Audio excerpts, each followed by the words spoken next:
कि ये promissory note है, वचन पत्र है। ये वचन दे रखा है गवर्नर ने कि अगर आप इसको लेके मेरे पास आओगे तो इसके बदले में रुपए मिलेंगे। इसका कारण ये था कि अपने देश में जो रुपया छपने की परंपरा चली वो ये था नियम कि जितने रुपए छपेंगे उतने ही बराबर का 1 रुपए के बराबर में 777 मिलीग्राम सोना रिजर्व बैंक रखेगा। उसके यानी उसके पीछे होना चाहिए। अब एक बात बताओ, मान के चलो रिजर्व बैंक ने 200 का नोट छाप दिया और उसके ऊपर लिख दिया 200 रुपए अदा करने का वचन। अब उसके पास अगर 200 रुपए का सोना नहीं होगा, 200 रुपए सोने के नहीं होंगे, जब मैं उसको पर्ची वापस करूंगा तो मुझे कैसे देगा वो? राजस्थान से एक खबर आ रही है कि वहां पर लोगों ने एक संगठन बनाया है और उस संगठन में लोग मिल करके एक नई आवाज उठा रहे हैं। जैसे कि कुछ लोगों को पता तो है, जानते हैं कि जैसे ये 200 का नोट है और इस 200 के नोट में आप देख सकते हैं कि इसमें कोई भी नोट हो, हर नोट में ये लिखा होता है कि मैं धारक को इतने रुपए देने का वचन देता हूं। इस जगह पर देखिए कहीं भी सब लोगों को पता है, सब जानते हैं और इसमें गवर्नर के दस्तखत होते हैं। तो ये वहां के लोगों को ये मानना है, चूंकि पढ़े लिखे लोग हैं, अब वो रिसर्च करते हैं किसी भी, अब चूंकि समाज जग रहा है, पढ़ाई लिखाई कर रहा है तो होशियार हो रहा है। अब इस समाज को, इस देश को बेवकूफ बनाना अब इतना बड़ा आसान नहीं है। लोगों को ये पता चला कि ये जो 200 का नोट है, कोई भी नोट जो यहाँ पर चलता है ये नोट नहीं है, ये एक पर्ची है। ये हमारे नोट की पर्ची है, ये हमारे धन की पर्ची है, ये नोट नहीं है। तो इसी बात को लेकर के लोगों ने वहां पर एक संगठन बनाया है, एक यूनियन बनाया है और उस संगठन में गांव-गांव में जाकर के, ग्राम पंचायतों में जाकर के, ग्राम सभा में जाकर के लोगों को ये बताने का काम करते हैं, जगाने का काम कर रहे हैं कि आपको ये समझना है कि ये नोट, ये आपका नोट नहीं है, ये आपकी वो पूंजी नहीं है, जो आपकी जमा पूंजी है, जो आपका धन है, जो आपकी संपत्ति है, उस संपत्ति की ये पर्ची है। तो ये आपकी संपत्ति की अगर ये पर्ची है तो संपत्ति है कहां? वो संपत्ति भारतीय रिजर्व बैंक के पास में है, जो इस नोट पे लिखा होता है रिजर्व बैंक ऑफ इंडिया। तो उन लोगों बता रहे हैं, उन लोगों का मानना ये है कि हमारा जो भारतीय रिजर्व बैंक है, उस रिजर्व बैंक में इसके 200 रुपए के मूल्य का वहां पर हमारा सोना जमा हुआ है और उस सोने का ये लोग पर्ची देते हैं। वो गवर्नर लिखते हैं कि मैं इसीलिए लिखते हैं कि मैं आपको 200 रुपए अदा करने का वचन देता हूं। इसका मतलब ये 200 का नोट नहीं है और ये अगर 200 का नोट नहीं है तो हमें, हमारी पूंजी उन बैंकों के पास में है और वो बैंक देखिए वो एक एक आपको डिटेल बताते हैं कि इस नोट की कीमत क्या है और किस तरह से बैंक वाले हमारे देश को, हमारे समाज को लूट रहे हैं। हमारा समाज, हमारा पूरा देश का बच्चा इतना कर्जदार है कि वो अपना सब कुछ बेच डाले तो फिर भी इस देश का कर्जा नहीं अदा कर पाएगा।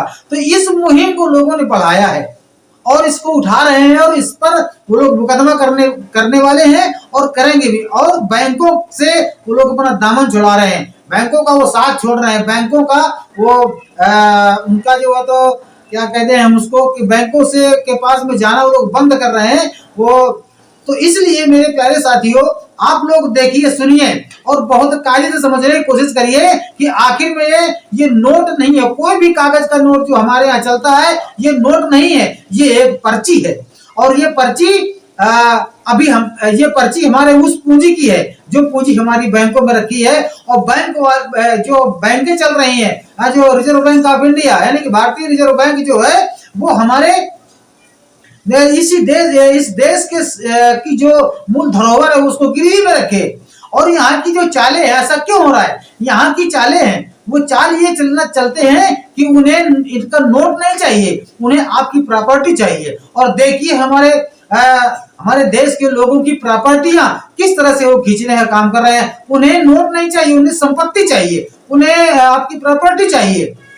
ये इसलिए ये तमाम ये फंडे बनाए जा रहे हैं।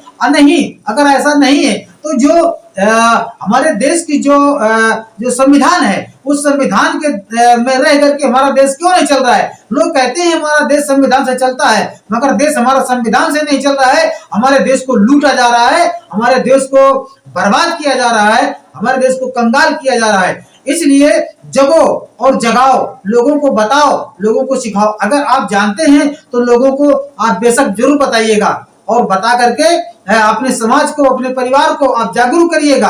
अगर आज मान लीजिए छोटी सी बात है कि हम कोई जानवर है, अगर वो जानवर के बच्चे को अगर आप छेड़खानी करते हैं तो जानवर मर जाने के लिए तैयार है, मर जाएगा, मगर वो अपने बच्चे पर आंच नहीं आने देगा। इसलिए मैं आपसे अपील करता हूं, आप सभी देशवासियों से मैं अपील करता हूं कि आप जगिए, अपने लिए नहीं, अपनी धरती के लिए नहीं, अपने घर मकान के लिए नहीं, अपनी प्रॉपर्टी के लिए नहीं, अपने बाल बच्चों के लिए। आप लड़ाई लड़ो, संघर्ष करो। लड़ाई लड़ने का मतलब ये नहीं है कि हम किसी से लाठ लेकर के या किसी को थापड़ मार करके हम लड़ाई लड़ेंगे, नहीं, कानून की नहीं, हमें इस तरह से लड़ाई नहीं करना है, हमें जागृति की लड़ाई करना है। जागृति करो अपने अंदर, अपने कल्चर को समझो, अपने देश के कल्चर को समझो, हमारा देश कहाँ जा रहा है, हमें इस देश को कहाँ ले जाना है, आगे आने वाली पीढ़ियां हमारी क्या करेंगी, आगे आने वाली पीढ़ियों का हाल क्या होगा।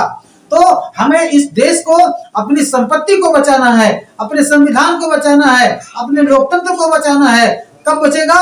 जब हमारा देश, हमारा समाज जब जागरूक होगा, और जागरूक होकर के एक लड़ाई लड़ेगा और क्रांति करेगा। तो आइए देखिए, ये इस नोट के बारे में ये साहब कितने अच्छे ढंग से समझा रहे हैं, आप इनको समझने की कोशिश करिएगा। व्यावसायिक बैंक है, वो दुकानें हैं जी, जो व्यापार कर रही हैं। जब वो आपको कर्ज दे रही हैं तो एक बात निकल के ये आती है कि आपको जब कर्ज दिया तो कर्ज देते टाइम आपके उसने सारे कागजात चेक किए।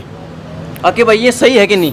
एकदम। जब मान के चलो किसी ने होम लोन ले लिया, हाँ, होम लोन जब लिया हाँ, तो जो सारी रजिस्ट्री है, उसकी जमाबंदी है, उसका इंतकाल है, वो सब चेक करा। वो कितनी कीमत का है, कितने गज का है, कौन सी लोकेशन का है, पड़ोस में कौन है, पड़ोस के मतलब आगे पीछे चारों तरफ दिशा में कौन है, एक एक चीज बारीकी से लिख के, और जब वो देखते हैं कि हाँ ठीक है, तो उसने पैसा आपको दे दिया। अब आपकी जिम्मेदारी है कि जैसे ग्राहक के साथ आपने पैसा दिया, दुकानदार के साथ व्यवहार करते हुए आपने माइक चेक करा, ऐसे ही आपकी चीज तो उसने चेक कर ली। अब ये आपका भी तो अधिकार है ना कि आप आपको जो उसने दिया रुपया, उसको चेक कर लो। तो जब ये चेक करा है रुपया को, तो ये रुपये पे जो आपने 200 का नोट दिखाया वो नोट है, नोट होती है पर्ची। उस पे ये लिखा है कि भाई अगर ये पर्ची आप लेके गवर्नर के पास जाते हो तो वो आपको 200 रुपए देगा। तो फिर क्या वो रुपए नहीं है जो ये मिल रहे हैं, इसके बदले में गवर्नर देगा? तो वो रुपए नहीं है, इसके बदले में 1906 का कॉइनेज एक्ट निकल के आया जिसमें ये कहा है कि ये प्रोमिसरी नोट है, वचन पत्र है। ये वचन दे रखा है गवर्नर ने कि अगर आप इसको लेके मेरे पास आओगे तो इसके बदले में रुपए मिलेंगे। इसका कारण ये था कि अपने देश में जो रुपया छपने की परंपरा चली वो ये था नियम कि जितने रुपए छपेंगे उतने ही बराबर का, 1 रुपए के बराबर में 777 मिलीग्राम सोना रिजर्व बैंक रखेगा। उसके यानी उसके पीछे होना चाहिए। अब एक बात बताओ, मान के चलो रिजर्व बैंक ने 200 का नोट छाप दिया और उसके ऊपर लिख दिया 200 रुपए अदा करने का वचन। अब उसके पास अगर 200 रुपए का सोना नहीं होगा, 200 रुपए सोने के नहीं होंगे, जब मैं उसको पर्ची वापस करूंगा तो मुझे कैसे देगा वो?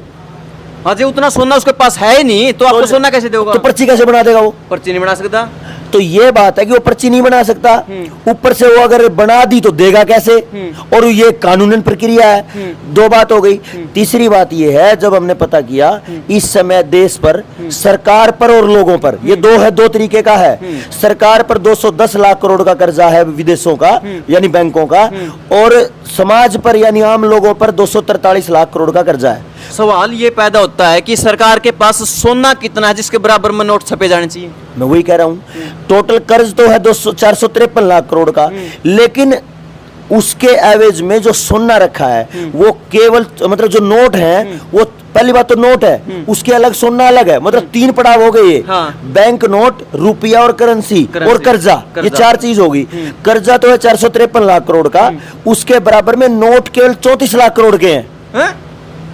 34 लाख करोड़ की कीमत के नोट हैं, कर्जा 453 लाख करोड़ का है। फिर तो जहाँ पे सभी की में बेच दे, आप अपने बालक भी बेच दे, फिर भी कर्जा पेंडिंग रहेगा, सभी की में बेचे पास भी। एक बात तो यह भी सही है। दूसरी बात यह है, अकीन ने जो हवा में नकली पैसा छापा है, इन नई रुपये तो मतलब है नहीं, इन अपनी प्रॉपर्टी, आपकी प्रॉपर्टी ही छीननी है। वो क्या रहा है, किसी बंदे का लोन ले लिया, उसकी कुड़की कर दी उनने। अगर वो बंदा ये कह रहा है ना, नोटिस होने के बाद, कब्जा होने के बाद, कि भाई मैं पैसे देने को तैयार हूं, कहीं से जुगाड़ कर लिया तूले, बोले ना ना आप तो जमीन ही लेंगे। इनका टारगेट ही नहीं है कि वो आपसे पैसा लें, इनका टारगेट आपकी प्रॉपर्टी है।